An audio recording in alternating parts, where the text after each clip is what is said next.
مولا روم رحمۃ اللہ تعالیٰ علیہ جو دوسرا اصول بیان فرماتے ہیں وہ اصول رحم ہے، رحم،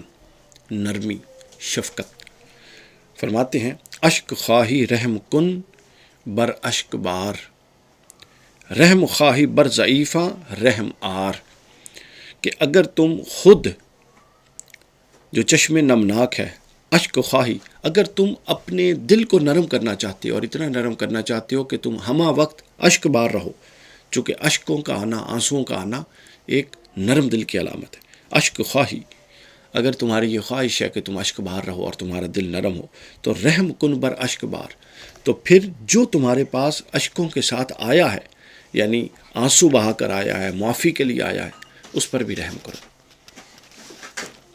رحم خواہی بر ضعیفہ رحم آر، اور اگر تم ضعیفوں پر، کمزوروں پر رحم کرو گے تو یہ اس بات کی دلیل ہے کہ تم پر رحم کیا جائے گا۔ یعنی اگر تم دل کی سختی کو دور کر کے دل کو نرم کرنا چاہتے ہو، تو جو اشک بار ہو کر، یعنی نرم دل کو لے کر تمہارے پاس آیا ہے، اس کو مت جھڑکو اور اس کے ان اشکوں کو قبول کر کے معافی کا دروازہ کھول دو،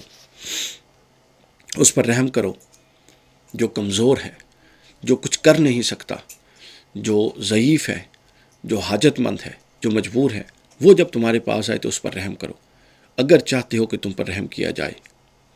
چونکہ حدیث پاک میں بھی ہے کہ جو کمزوروں پر اور ضعیفوں پر رحم نہیں کرتا، اللہ اس پر رحم نہیں کرتا۔ تو گویا اس اصول میں، اصول رحم میں مولا روم نے دو باتیں بیان فرمائیں۔ ایک یہ کہ رحمت الہی کا مستحق وہ ہوگا جس کی معافی کی عادت ہو، اس کے پاس کوئی بھی اشکوں کے ساتھ معافی مانگنے آئے تو وہ اس کو معاف کر دے۔ اور دوسرا، رحمت الہی کا حقدار اور مستحق وہ ٹھہرے گا جو دوسروں یعنی کمزوروں اور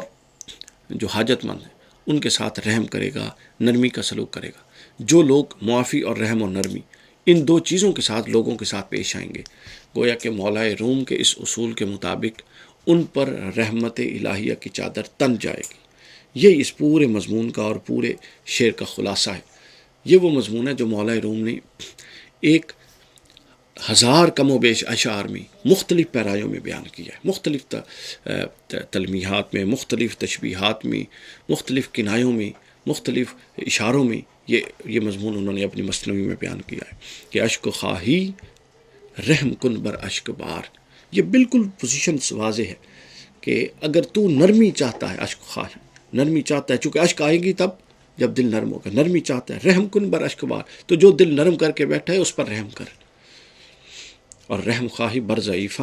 رحم آر، اور جو ضعیف، کمزور تمہارے پاس رحم کی خواہش، رحم کی امید لے کر آئے اس پر رحم کر۔ بس رحم اور معافی اور نرمی، یہ دو چیزیں ہیں، صرف یہ دو چیزیں ہیں، بڑے سے بڑے گنہگار انسان کو اللہ کی رحمت کا حقدار اور مستحق بنا دیتی ہیں۔ اور اگر معافی اور رحم، معافی اور نرمی، معافی اور شفقت، یہ دو چیزیں شخصیت سے نکل جائیں تو وہ چاہے جتنا بڑا حاجی ہو، غازی ہو، عالم ہو، مفتی ہو، جو مرضی ہو، دنیا میں کوئی منصب ہو یا دین کے شعبہ میں اس کا کوئی منصب ہو، وہ اللہ کی رحمت سے محروم رہتا ہے۔